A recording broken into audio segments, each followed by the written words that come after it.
Physical. Camera B is in place. Are we active here, Gilman? All cameras up and here we come. Coming in hot. Hello. Mal Yes. hot Yes. Yes. Yes. Mal, Yes. Mal is hot enough today. Just for today. Do you like Star Wars? I like the original ones. I've gotten into the new ones too a little bit, but I'm not like the crazy kind of fan, but I do appreciate the idea of the Force.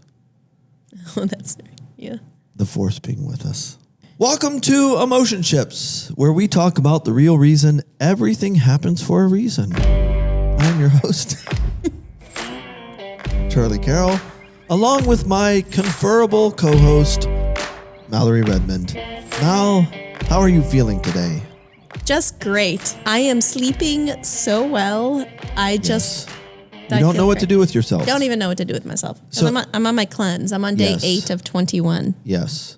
And there's something about this cleanse. Now, the thing is, I'm doing it with my parents. Yes. They're not experiencing the great sleep yet. So... Right. Because you've done it before, so it's easy. And I just did it like in January. Yes. So this is their first time. Yes. And it's always with the cleanse, people always wonder if the sacrifices are worth the benefits. What would you say about that? I mean, it is to me. It's worth it to me. It's a short period of 3 weeks. Yeah. And so I feel like if nothing else, it's good for me to be off of caffeine and alcohol and breads, stuff like that. Like, if nothing else, like that can't be bad for me. No, for sure. Yeah, it's a liver cleanse for those of you that do not know that Mallory is doing through Body Garage Dayton. And the whole thing about your liver, if you're listening and you've never done a liver cleanse, you need to. One of the things that I try to change on a regular basis in my home are the filters that go in the HVAC unit. Mm-hmm. And the whole idea is that's what your liver is for your body. Your liver is what purifies your blood, and your blood is what nourishes the rest of your body. And so that being said, when you do a liver cleanse, you are purifying and cleansing the one thing that cleanses the rest of your body. And that's why people tend to get a lot more energy, lose weight, and sleep so well when they are on the cleanse. Are you okay over there? Yeah, I'm fine. I just spilled tea all over my stupid pants. Getting dirty here, episode 61. How are you, more importantly? Doing well. I was thinking on the drive in this morning how good it feels to have both your workout and your cardio finished before 8 a.m. Oh, yeah, it's the best feeling. It is, to get a good sweat in, to make your body understand that you are the boss. True. My body and my feelings are not the boss. I am the boss of my body. Life tends to go a little bit better when you make your body do what you want it to do versus it making you do what it wants to do. Because it's always going to take the path of least resistance, and I think people don't realize that. Yes, I knew you were going to, I had a feeling you were going to bring that up. Okay. And what I would like to say is there are seasons when, like, you aren't doing that. Sure. I feel like sometimes people think, like, oh my gosh, like he's just always running. This has not always been how you start your day. Sure, for sure. Yeah, I think it's going with, obviously you want that more times than not. But if my general routine that I try to live into is Monday, Tuesday, do a workout, and then Wednesday, I envision a socket set.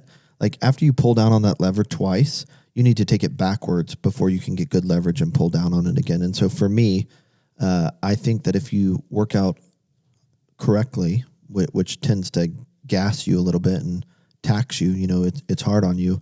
I think you can do a good workout on Monday, do another one on Tuesday, take a break on Wednesday, and then come back and do it on Thursday and Friday. And then for me, I've always tried to come back on the weekend and do something fun, like walk 9 holes or get out and walk at night. But what we do know scientifically is that motion leads to more motion. And so you've got to fight for your ability to move with your range of motion and, just not stopping, continuing to get out there and get things done. Yeah. But yeah, you're right. There are definitely seasons. Well, Well, I just say that to normalize, like, because I feel like if people hear like, well, we're working out 2 times a day or we work out every day, it's like, well, I can't do that, or I can't get started. It's like, that's not always, I think that it really ebbs and flows. Sure. Just with whatever is happening. Yeah. The only thing that I would caution, that is true. The only thing that I would caution people with is the idea that it's very easy to, it's all about a flow and a rhythm. And so, of course, there are days off, 2 to 3 days off in a 7-day week. That is fine. But what you got to be careful of is that a temporary setback, which sometimes, like when I travel, that puts me off and I can't get the workouts in that I want to. You just got to make sure to get back on the horse as soon as possible so that one day doesn't turn into a month. It's easy to stop taking care of yourself and viewing yourself as your greatest asset. And next thing you know, you've gone a month or even a year where your schedule and your obligations are in charge and you are not in charge, which I think when we are in charge, what that looks like is we understand that if you're going to go hard and you're going to invest your life in these other things, the point of investing yourself in anything is still yourself. And so you can't invest yourself in a lot of outside factors and not continue to take care of yourself, because it's not uncommon for, and we see this with athletes and artists and musicians and CEOs, that they will build their dream and they'll give everything to build their dream, but then they don't have any life left, or they have some sort of autoimmune disease when they get there. And so for all of our business owners listening out there, or if you're aspiring to own your own business, make sure you continue to invest in yourself, because you're going to get there and you're going to be able to create what you want to create and get it out into the world. But you still need to have the life and health that can enjoy it. I tell people that can get a return on investment. Like, if you can enjoy all that you worked hard for 20 years or 30 years versus 10, like, why not? And that starts today. Some of the thoughts that always go through my head, and I don't know, maybe I'll turn them into a tattoo someday, is it's a Japanese phrase that Nike took that says, yesterday you said tomorrow. And like that, I always think about that, that it's very easy for us to keep saying tomorrow, and then there's the Chinese proverb that says asks the question, when is the best time to plant a tree? And the answer is 20 years ago. The next best time is today. And so if you find yourself, which, I think now that we've been going a year on this podcast, I think we understand that really one of the major goals of this podcast is to help people become alive in the best version of themselves. And to do that, it requires recognizing the energy that's all around you all the time, that you're probably going to interpret as your own when it's really not. And so to become the best version of yourself, like, you really have to understand that you are your greatest investment, and that requires intention and consistency. Well said. Thank you. You got me going. I can tell. All I was saying is, like, we're not machines. No, for sure. And so I'm just trying to normalize, like, when people hear it and we're like, wow, it just worked out, blah, blah, blah. It's like, it's not always the norm. No, of course not. No.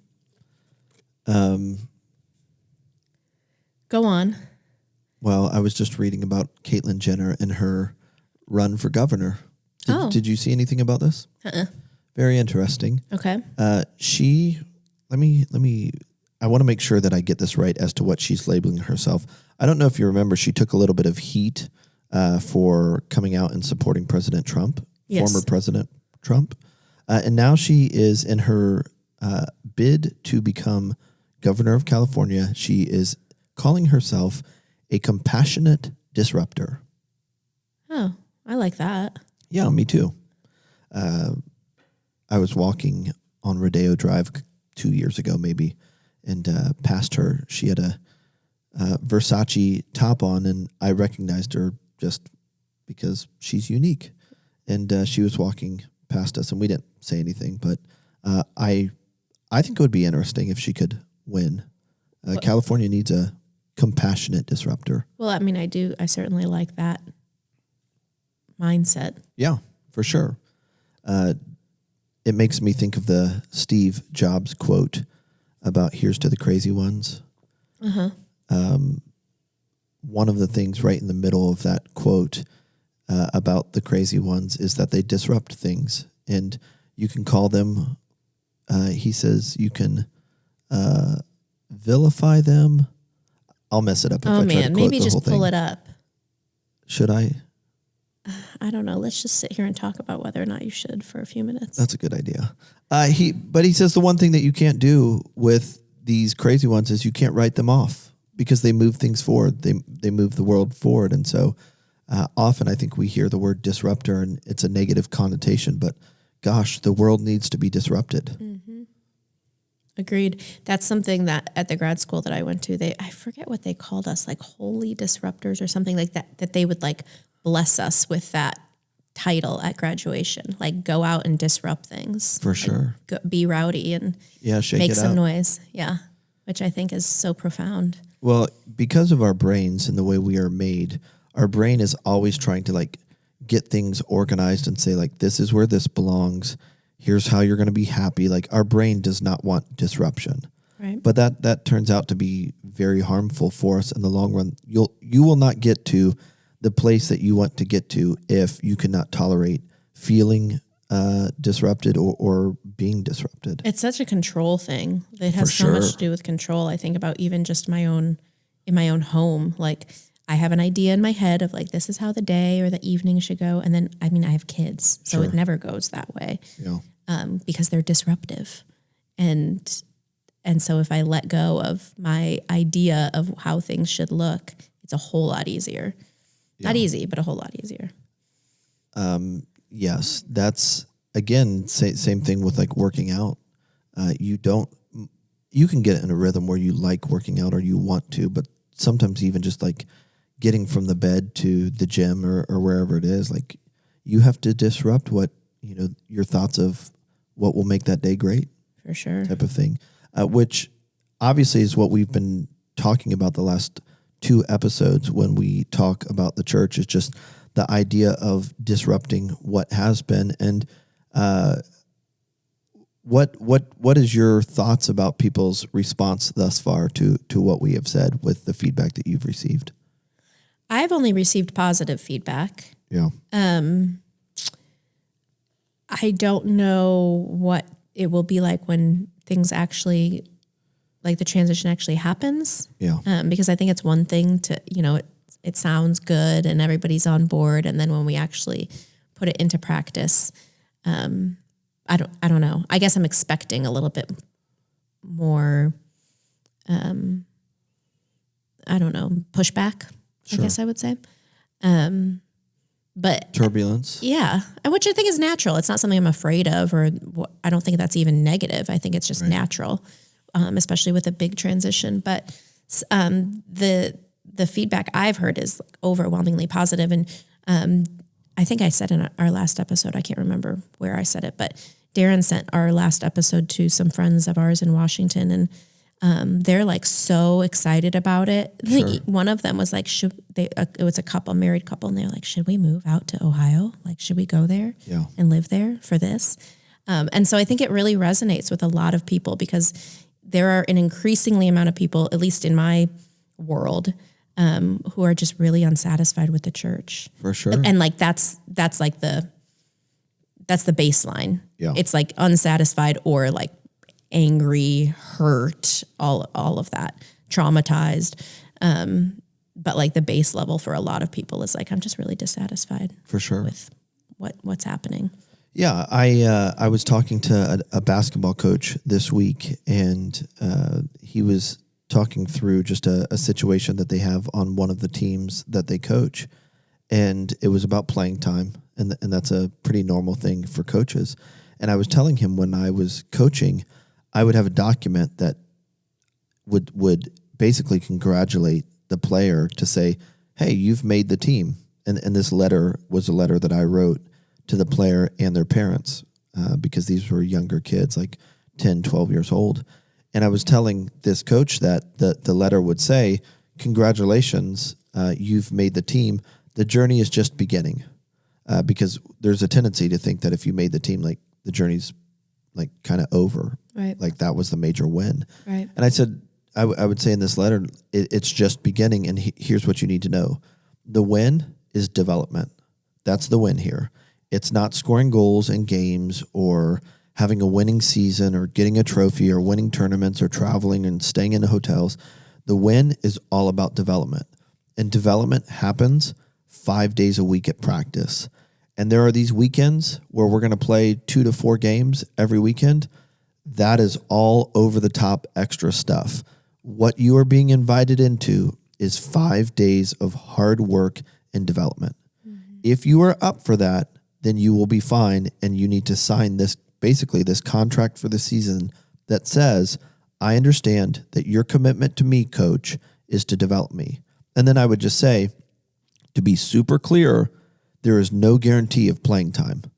Like the shiny stuff, the moments where the parents are around and people make a big deal about, like, there's no guarantee you are getting in the game. And I was telling him this story because literally during a practice, and this had happened to me several times throughout my coaching career, during a practice, a parent is hot from their kid not getting playing time the day before in a tournament and charges over and is raising their voice, almost yelling about their kid not getting playing time. And I thought to myself, man, isn't that an accurate reflection of how we think in this society that tends to be oriented around like the manifestation of hard work and the wins versus all of the time that is required to put into something in order for it to work for you.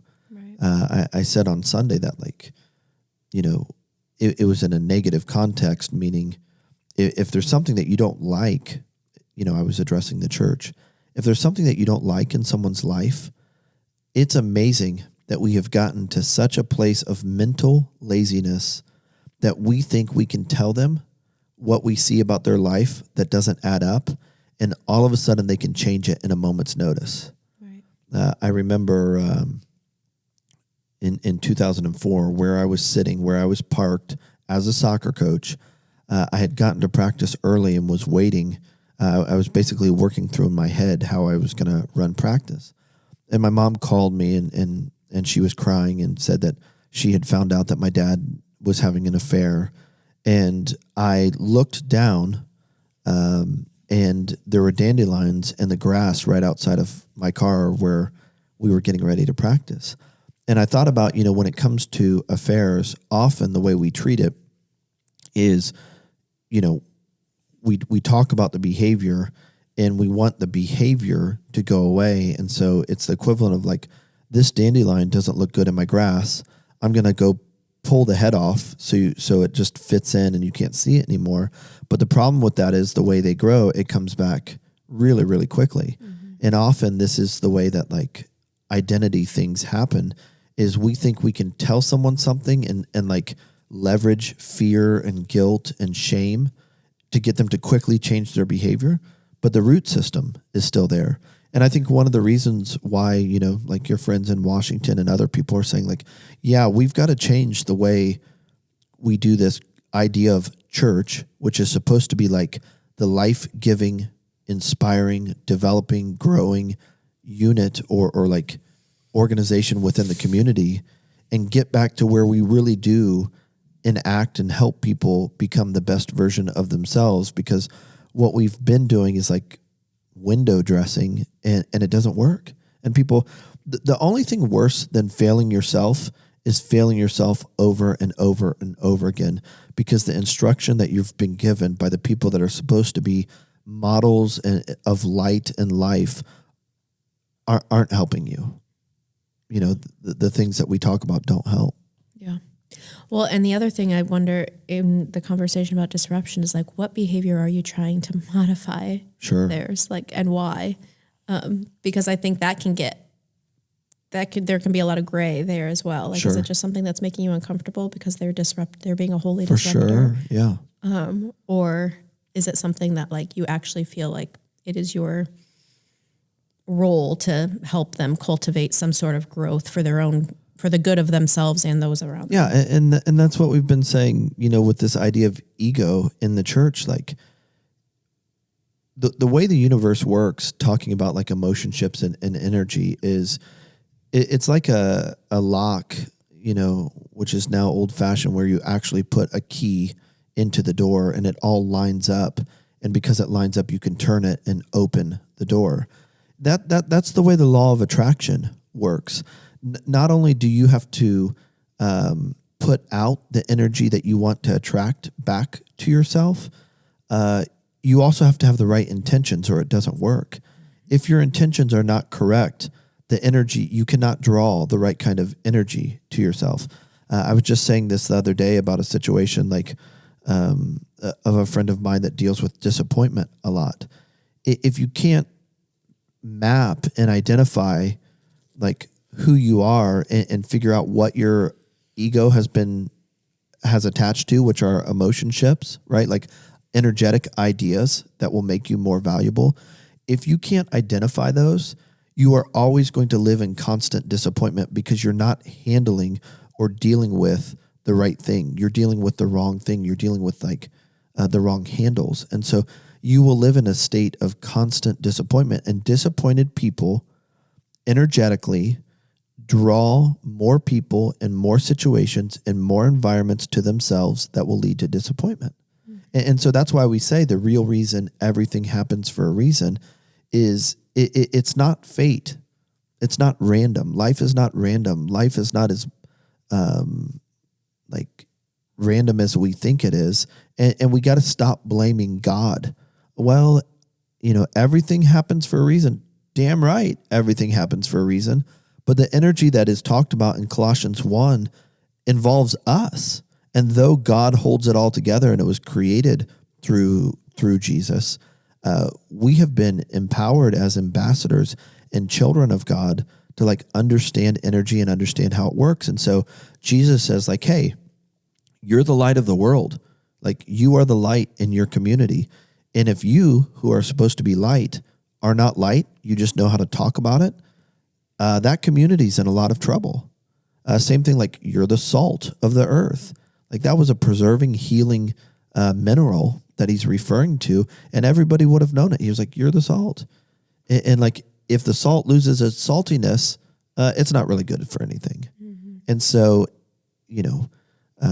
a lot of people listening probably would resonate with the idea of we have, salt, using the analogy in the church that's not salty, and it just leads to more and more disappointment.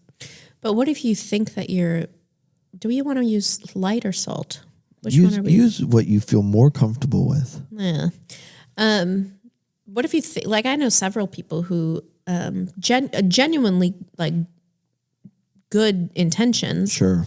Who think that they're salty and light. Yeah. Light and salty. But they're like pretty harmful. It can be pretty harmful. Sure, like they're not. And so I would imagine that there's people listening that are like, I've got this. Like my heart is right. I am light. I am salt. And it's, that's not always the case. Well, I'm glad their heart is right. Or they think their heart. Yeah, is right. I'm glad they think their heart is right. Here's my opinion on that. You're not the one that gets to determine whether you're light or salt. That is, God would not be God if there was no one else to reflect what God was like back to God. Right? And so God creates creation to reflect the values that make God God back to him, herself, right? And so love needs a recipient. And so when it comes to being light and salt, I don't get to determine whether I'm light or salt. It is an objective to aspire to, and I believe that when people are growing toward the best version of themselves, they will be lalt. They will be lalt. Lalt. Yeah, that's perfect. Light and salt, lalt. They will be light and salt, but that's not, see, I never go around thinking, am I light, am I salt? Don't even think about it.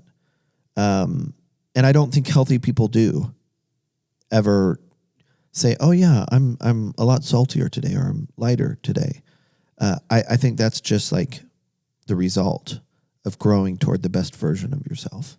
Okay. Well, same question then. They Yeah. think that they're growing. Yeah. I mean, how we behave obviously impacts the people around us, the Yeah. things that we say and our beliefs and all of that. And so I guess the question I'm trying to get at is, how do you start to like actually evaluate your impact on people, like your view of yourself, your ego, and the impact that that has on other people? Yeah. I mean, I would look at the life of Jesus and say that though Jesus was going to environments that he was led to, that it was really the people around him and how they were being transformed through his influence that could help him understand that he was right where he needed to be. And so I think it's about inspiring the people around us, not because that's my goal, but because I'm living untamed, or I'm living free, and like I have a sense of passion and excitement for life. Like, we talk about the idea of discipleship being having a life that other people want to be a part of.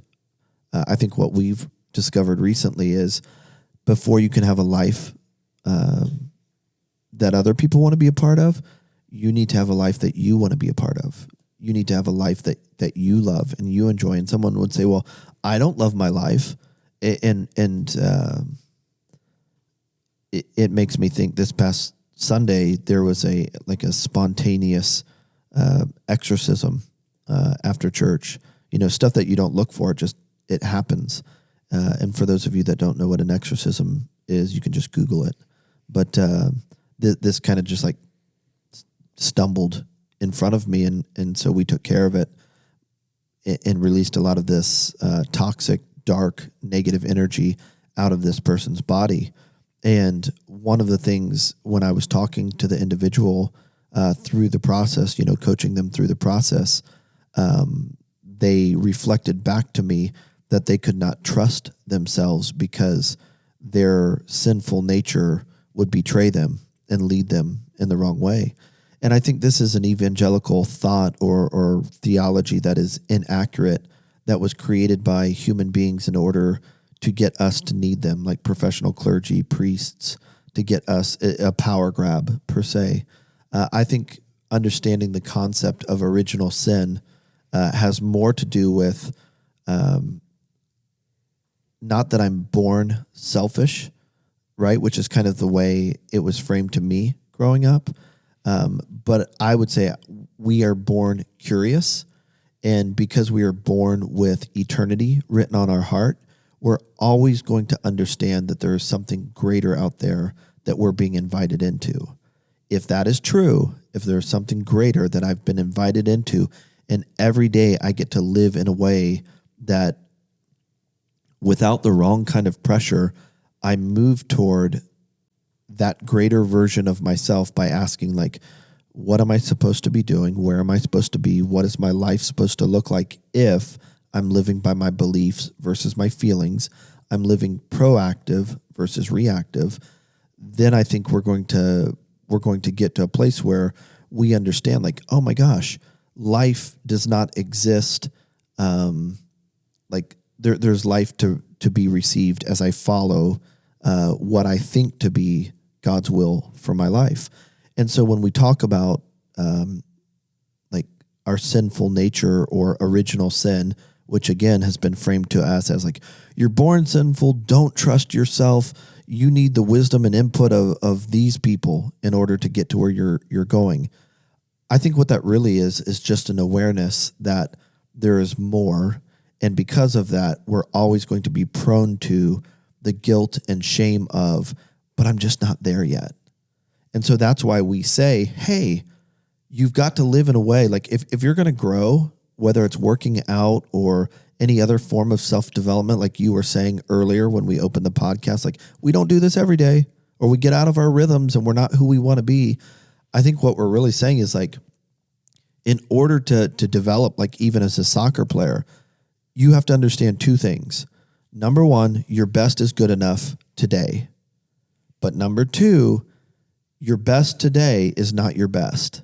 Meaning that if you operate in a way and put the effort and hard work into today, knowing that your best is good enough, your best is never your best as long as you have breath in your lungs. You're going to get better. And so I think the idea of original sin has to do with our awareness of my best is good enough, but my best is not my best. I can always get better as I do my best moving forward with this vision for my life. Yeah. You mentioned earlier curiosity. Yeah. And I think especially, taking it back again to being a disruptor and like your own personal growth and continuing to learn and evolve and become more and more of the person you're created to be. I think curiosity is so important. Evie is, she's 3 and she's now in this stage where she's asking why. Sure. And it's like layers of why. Yeah. So she'll ask why and then I'll tell her and then she'll ask why again. And it's very challenging to like continue to give genuine answers. Cause sometimes I get to a point where I'm like, oh, I don't know. Right. I really don't know. Right. And which is super interesting, right? Yeah. And so that's what I'm saying is I think like those questions that you kind of spit out really quickly, like I think why needs to be in there as well when Sure. we're figuring out the direction to go or what to do with our day or, I think why is so important. And it is, if you are interested, if like even a little bit of spark is lit in you at the thought of being a disruptor, like you got to ask why. Sure. And you have to like take it to the layers like Evie and I do. Yeah. Cause it's fascinating. Well, this is why we're sounding the alarm that a lot of us are living, off of ideas that we have no idea why. Mm-hmm. And it's amazing when you start articulating like, hey, I think this institution needs to change. And somebody's like, oh my gosh, you can't do that. What are you talking about? No, of course we can. Why can't we? Yeah. And again, it's really sad that slowly over the last 200 years, the idea of faith has somehow evolved into certainty when actually faith is more about uncertainty. And uncertainty is about curiosity. Mm-hmm. And you can't be curious of things that you are certain of. And so, anything that you make a judgment on or pass value, yes or no, I should or I shouldn't, you lose the ability to discover.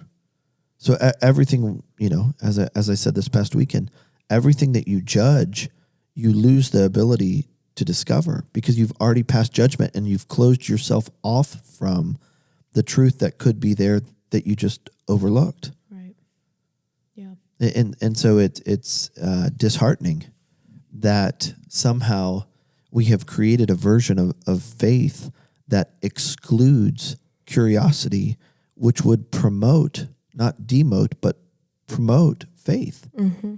If I'm curious as to what God could be doing or could God work this way, it promotes faith. Yeah. There's so much. Jesus was really onto something when he was talking about being childlike. For sure. And I like that is so in my face right now, having young kids, but the curiosity is like, and we snuff it out of our kids because we get tired or we get scared. And so we stifle it. And it's, what a harmful thing to do to our children. Yeah, for sure. I often wonder how we have gotten to a place where too many of us as parents behave in a way that would say it is our responsibility to get our children to think a certain way or behave a certain way. Yeah. Because like you said, talk about snuffing out the curiosity, like the natural curiosity and passion for life. When's the last time like your 3 or 5-year-old worried about tomorrow? Right? Or had a fit because there wasn't enough money in the bank account. Yeah. They're in the moment. Right. And the thing about that is our life is made up of millions of moments. And if you're 20% in the one moment you have, which is the one that you're in right now, that harnesses all of the power for the next moment, which harnesses the power for the next moment, you really lose a lot of your potential. Yeah. I think no different than what we've accidentally done with the idea of faith, where we've attached our ego to our ability to like be what we think God wants us to be.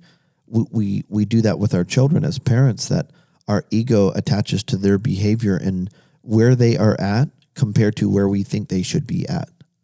And so when we start making judgments as to how they should behave, or how they should respond, or what they should eat, what we end up doing is like stealing or robbing them of opportunities to like be who they are, right? Because we're like, and we set ourselves up for massive amounts of disappointment. Okay, so some of the questions that I've heard when we've talked about this transition that we're making to a community center is Sure. about the kids. Right, yeah. And so what are I think a lot of parents traditionally feel like they've ticked the box if they brought their kids to church on Sunday, yeah, for sure. in terms of like their spiritual growth. And so if there's not church on Sunday, Yeah, for sure. you do. I mean, that's some of the biggest pushback that I have received, like, what are we going to do about the kids? What are we going to do about our children? And my idea is we're going to rescue them.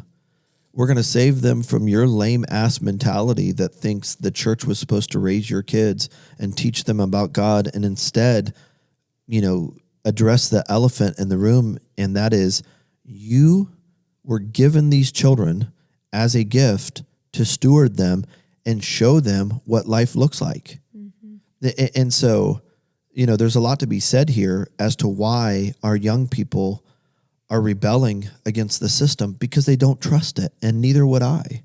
Sure. Because it has been ran by sincere people that were taught, if you behave this way in life, depending upon where you are, right? In a soccer or gymnastics environment or a sports environment, here are the parameters and the rules for how you behave. And if you behave that way, you're valuable. If you're scoring goals or making baskets or whatever, like, you're more valuable than the next person. If you're in an academic environment and you're getting these kinds of grades and behaving this way, you're more valuable and can feel better about yourself than that person. And you can also pass judgment on that person because they're not behaving the way that you are. And see, this all comes from our theology. And so that's why I've said that a community will always be a reflection of the church, because the church is, or should be, first in line as the community that claims to know and have a relationship with and understanding of God. The church is first in line to show people how we were created and how we should live in light of how we were created. Well, even when you're seeking to be light and salt and a person of value, we've got to make sure that we get that right, and we've got to operate out of the right mentality, which is an inside-out mentality, not an outside-in mentality. And so when people say, well, I mean, what are we going to do with our children?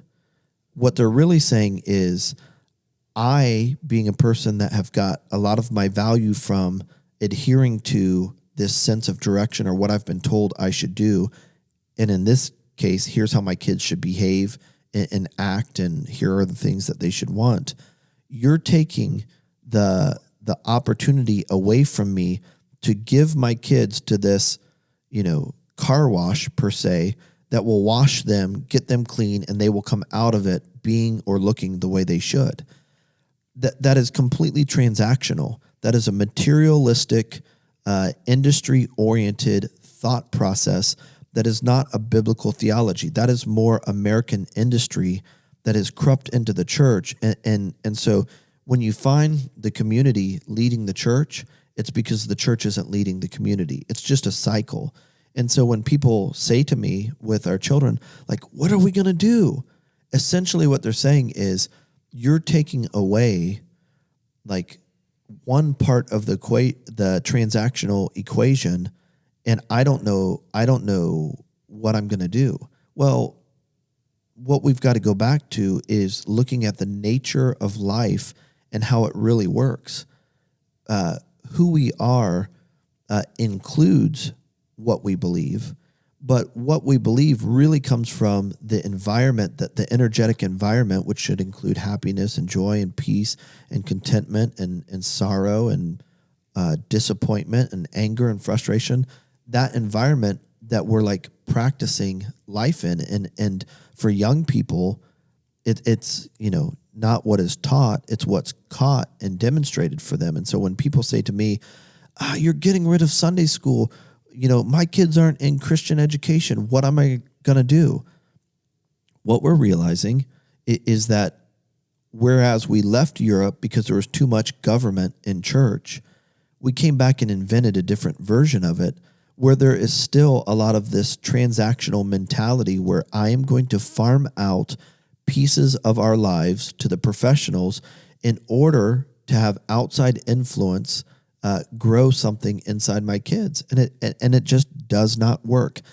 Kids become who their parents are, unless there are some exceptions to this. You can beat being a copy of your parents if you are wired in a way that you go against the grain. And that's often the exception to the rule, that the black sheep of the family gets out and is not as much like their child because that was the nature. Like maybe they're an 8 on the Enneagram and they're just going to be a challenger. But like, that's what I say. Like, we're going to have programming within the community center for young people, but we're going to stop acting as if it's the Christian school or the church's responsibility in the church's case, in the 2 hours they get a week to show them what living like Jesus looks like, what living like light looks like. Parents demonstrate, or grandparents demonstrate to young people what light with feet and arms and hands and a mouth and a brain look like, not the church. Mm-hmm. Yeah. So, we've talked about the initiatives that we're doing, right? Haven't we talked about that here? Mm-hmm. And so a lot of the questions are there going to be ones for the kids? Yeah. What's your response? Because I have one.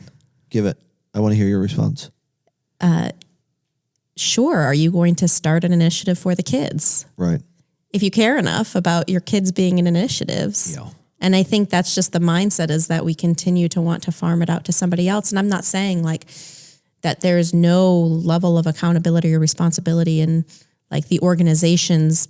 It's not like, it's like, well, good luck. But I also think it's like doing a little bit of the heavy lifting. For sure. Yourself. Yeah. What's your response? I agree. I can't help where my mind goes with it is, what if there were no problems to be solved? Right? What if God actually, this invisible, all-powerful, all-knowing God, what if God actually knew what was going on and there were no problems to be solved? What if our identity as a parent or grandparent wasn't that of a problem solver? Mm-hmm. What if we did not feel like we had to keep the world up and spinning? Mm-hmm. Oh, gosh. Right? Because, people are not problems to be solved. Mm-hmm. And for me, I have found that I have influence with people when I recognize them and approach them as a human being versus a problem. People are not problems to be solved. They're people to be joined. Mm-hmm. I can tell you from my personal experience that growing up, the most transformational or impactful experiences as a kid was being around my parents and their friends. I remember 0 things from Sunday school. Sure. Literally 0 things. But it was like being out in the world and doing life with them and others, but I'm not saying throw the baby out with the bathwater. I'm just saying there's a lot to be said for just living life, period. For sure. And I mean, it also comes back to, are you living a life that you are proud of? And if you're not, it's going to be hard to be excited about it. For sure. And so maybe we need to go back to the drawing board and say, like, what kind of life do I need to live in order to be excited about it and proud of it? Yeah. If you're not happy, I don't care how great you are or how many Charles Stanley books or Joyce Meyer or Beth Moore books you've read. Like, you can't fake life. And to the extent that you fake it and still say God is good, you're going to drive the confusion in your children and grandchildren and neighbors that much more. And that's why, in my opinion, a lot of our community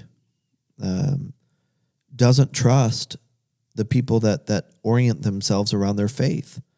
You know, when you said, well, what's your opinion? My thought process is, you know, we have a hard time creating environments that young people want to be a part of, because there's just something about them that senses when the motive is not right. And it's not being like, they're not being invited into like this flow of life. They're being invited to like some person's self-help project in order for them to feel better about themselves. And so like, oh, I've got to give back to this generation. It's amazing to me how many of us do not assume or are not suspicious of our own motives. Oh, I'm going to do something with the youth, or, oh, I need to create this class for children. Well, what if they're not problems to be solved?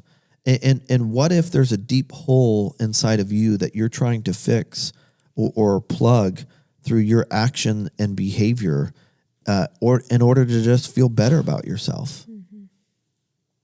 How many pastors or priests are doing what they're doing because of what it says to them about themselves versus operating out of their joy and their sense of who they are with nothing added and nothing taken away?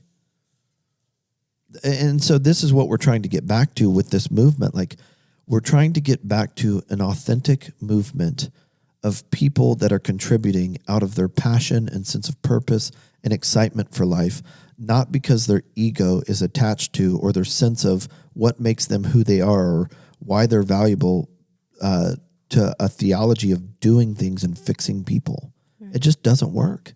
Yeah. I think this manifests itself in how our families operate, like the culture within our families. This outside-in mentality, I think, is just absolutely obliterating our homes, because kids have no sense of rest because they're always keeping their eye on their sibling to see where they are compared to their sibling. Like, Glennon Doyle tells the story in Untamed of her son, Chase, is that right? Yeah. Who they're sitting around having dinner one night, and he gets up from the table and says, "Hey, sorry, I forgot I had this project due." And if I remember the story correctly, he leaves the table to go work on the project in order to get it done, doesn't clear his plate, and basically leaves it for the rest of the family to take care of.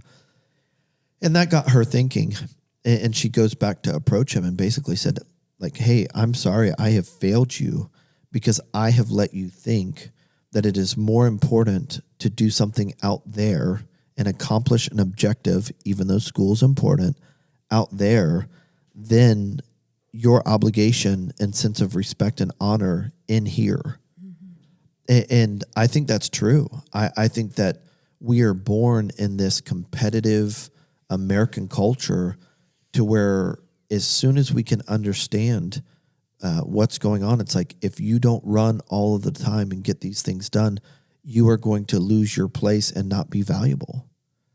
And like, I'm not against running hard or working a lot, but there's a difference between working out of who you are versus working for who you are. Mm-hmm. Like, working in order to get a message that tells you you're valuable. Yeah. I think something that is so great about just even the mindset of like church is every day, like spirit, like every day is a day. It's not a thing that we go to on Sundays and we experience spiritual growth and then we go home and do the rest of our week. shifting the mindset to like, this is an everyday thing is so healthy for our kids, particularly because our kids are so different from one another. For sure. And so it might work really well for some kids to sit in a Sunday school class.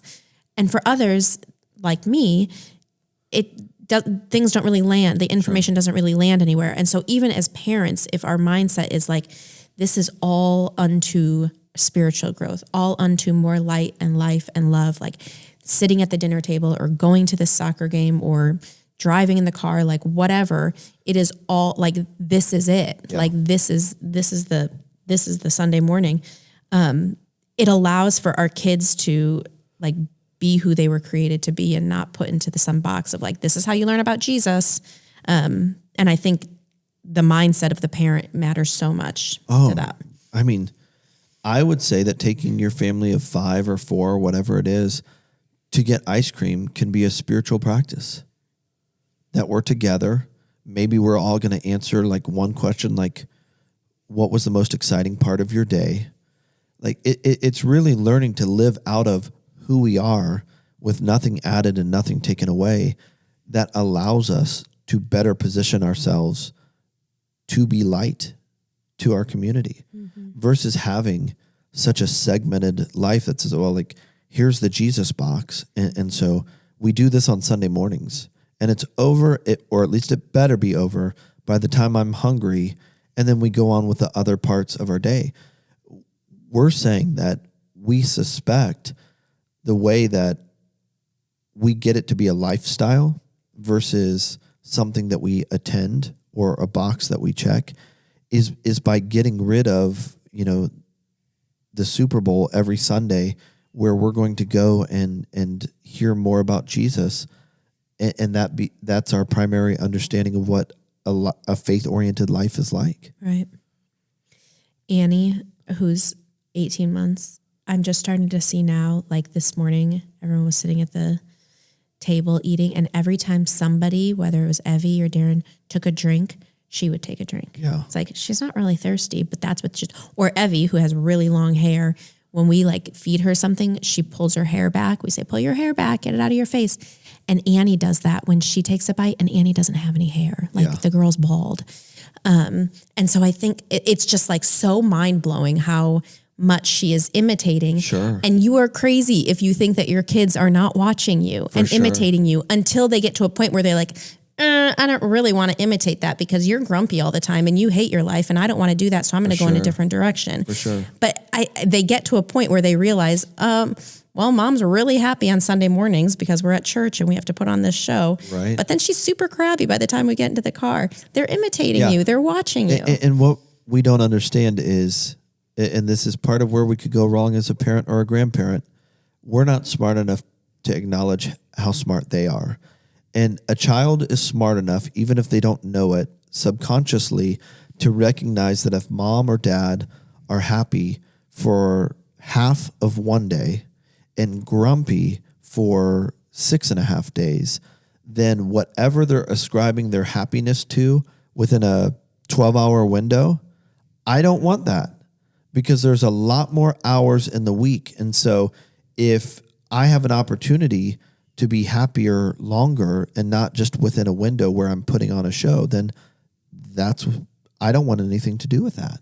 Right. I don't want anything to do with like a community that like your happiness is conditional and based on who you're in front of or talking a good game, but you're miserable behind closed doors. The thing that is beautiful about life is there's built-in accountability to it. Eventually, as you get older, you cannot continue to fake life.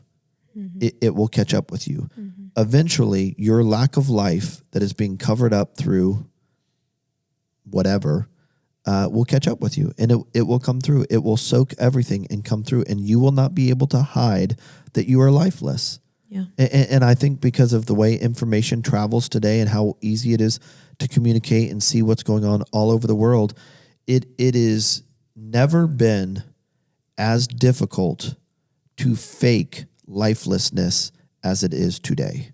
And that's why in a lot of cases, I think God is inviting his people, that gather together that identify as this word ecclesia or church to reorient what they're doing. If we're going to be the environment that inspires, that aspires and inspires people to live and be the best version of themselves. And I know we just got to a place around here where it's like, we're not going to continue to put out a sign and tell people that we are this place that they can come to grow and aspire to be the best versions of themselves if the very structure and nature or approach to how we do things does not deliver that. Right. And that's why we're being compassionate disruptors. I like it.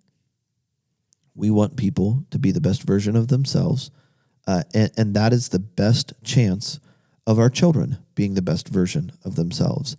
And to the person who thinks, and this is going back to a question that you asked, to a person that thinks that the best version of themselves is oriented around how much they know about the Bible or how much they can tell someone else about the Bible, it's not going to do it for your kids.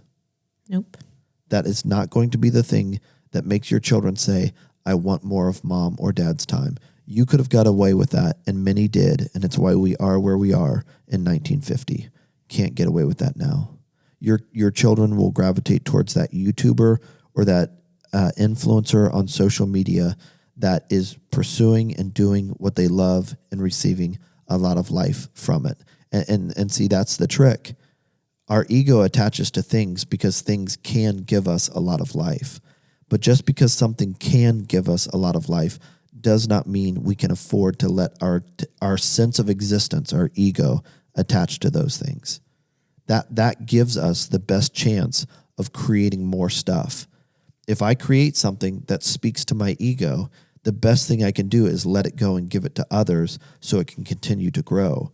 If I hug it because it makes me who I am, or people talk well about me because of that thing, I'm going to smother it, and I'm going to ruin that thing's opportunity to get bigger and grow further than me myself. Mm-hmm. And so anytime you build something or grow something that is telling you did a good job and this is right, let it go and give it to others and move on to your next thing. There is always a place for people that let go of the things that they've created and give them to others. If I am the best version of myself, I will create things. But just because I create things does not mean I can allow them to become my identity, because my identity without that originally is what made that. And so if I can distinguish between who I am and what I make, I will always continue to make things that keep me moving forward in life. That's pretty good. Maybe. Wow. I wonder where I got it. I don't know. I like that. Shut her down. That's it. Episode 61.